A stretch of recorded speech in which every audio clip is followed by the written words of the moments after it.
بسم الله الرحمن الرحیم حامد و مصلی. محترمینو، یو محترم رور دا پوښتنه کړې ده چې دلته زموږ یو رشته دار دی، هغه واده کړی و، نو هغه د کومه کورنۍ سره چې واده کړی دی هغه ډېر ښه خلک دي، ډېره ښه کورنۍ ده، او هغه زنانه هم ډېره د لمنځو پابنده ده، نیک سیرته ده. خو البته 3 میاشتې بعد د واده دغه هلک دغه نجلۍ څه پوښتنه کړې ده چې رښتیا راته ووایه تا خو به د واده څه مخکې یو بدکاري نه وي کړې. نو د هغې در خوله دا ورته وتلی دي چې ما یو وار داسې عمل کړی دی خو بیا مې توبه کښلې ده. اوس دغه هلک د هغه سره نفرت کوي او د طلاق اراده لري، نو آیا طلاق ورکولی سي او که نه؟ تعلیم الاسلام اداره ستاسو د دینی پوښتنو ځوابونکی مولوي عبدالرحمن سمین صاحب. محترمینو، اول خو پکار نه ده چې سړی د کور والا څه داسې پوښتنې وکړي، نه دې زور پر لګوي. دا ځینې کسان داسې وي چې هغه ټینګه کړي نو بس قسمونه طلاقونه دمکوي، رنګارنګ خبرې ورته کوي، اخر هغه و دې ته مجبوره کړي چې څه یې نه وي کړي لا ورته ووایي چې ما داسې کړي. دا یو ډېر غلط عمل دی، یو ډېر غلط حرکت دی چې څوک یې کوي. یو بله واقعه داسې بله ورځ یو پوښتنه چا کړې وله چې یو سړی دی و خپلې ښځې ته وایي زما داسې یارانې وې، زما داسې ملګري وې، ته چشې، ستا رنګ چشتي، او داسې وه او داسې وله. هره ورځ به یې و ښځې ته داسې ویله. یو ورځ د ښځې در خوله هم دا ورته ویله چې ته چشې، پردی شپانه یې، زما داسې یاران وله، داسې ځوانۍ وې.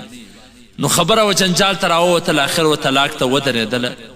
2 قومونه په جنجال سره اخته سو، پریشان سره اخته سو. نو څه تړلې ده؟ داسې عمل سړی و ښځه ته نه ښکاره کوي یا د ښځې څه پوښتنه نه کوي چې هغه د دې 2 پر زندګۍ باندې اثر واچي، د دې دواړو دنیا ور خرابه کړي، ښه ژوند یې ور خراب کړي.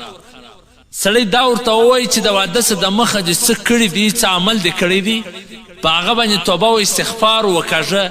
دننه سبات کې داسې عمل حرکت چې ونه کې، ځکه د واده سبات کې چې څوک داسې عمل کوي هغه د دې قابله دی چې په ډبرو یې مړ کړي، سنګسار یې کړي. ځکه شریعت دا وایي چې د واده سبات کې که چا زنا وکړه، شرعي نظام وي، شرعي حکومت وي، دا به په ډبرو مړه کوي، سنګساره یې. قرآن دا وایي. پر زړو کیسو پوښتنه باید داسې خپل ژوند نه کې خراب. او شیخ الاسلام عثماني صاحب په خپله فتاوی عثماني جلد نمبر 2 صفحه نمبر 329 هغه دا لیکلي دي که چیرې هغه په صحیح زړه سره توبه کښلې وي او آینده د داسې ګناه نه کولو اراده کړې وي او د الله تعالی څخه خپله ګناه معافي غواړي، نو الله به ګناه ور معاف کړي. نو دې توبه کړې ده او خپل حالات یې سم کړي دي، نو خاوند ته هم پکار ده چې درګذر ورسره وکړي، د دغه وجه څخه د طلاق نه ورکوي. ځکه ګوره په کتابونو کې راځي وایي که څوک دا غواړي چې الله جل جلاله زما ګناهونه را معاف کړي، نو هغه ته پکار ده چې د نورو ګناهونه د نورو د غلطیانو څخه درګذر کوي. کیدای سي داسې عمل حرکت دې سړي هم کړی وي، نو بیا به د قیامت په ورځ به الله ته څه جواب ورکوي د خپل عمل.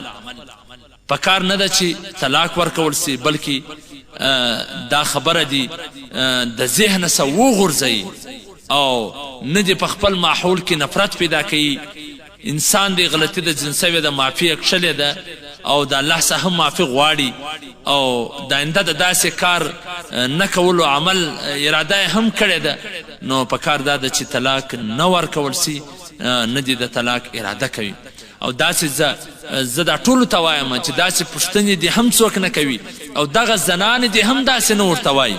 اوس ګوره دغه زنانه دا زموږ په علاقه کې دا پېښ سوله، دا زموږ د علاقې سره د نږدې یوه علاقه ده چې بیا خلک پکې ستړي سوله چې دا طلاقونه په مابینځ کې ورکوله، چې دا غټ غټ خبرې ورته کولې، داسې یارانې وې زما داسې وې، ته چشې او ستا رنګ چشتي. اخر هغه هم په خشم کې راله بارکه څه نه وکړي و مې ورته ویله چې ته خو هم پردی شپانه یې، زما داسې یاران ول. اخر 2 قومونه په بدي کې سره واچوله.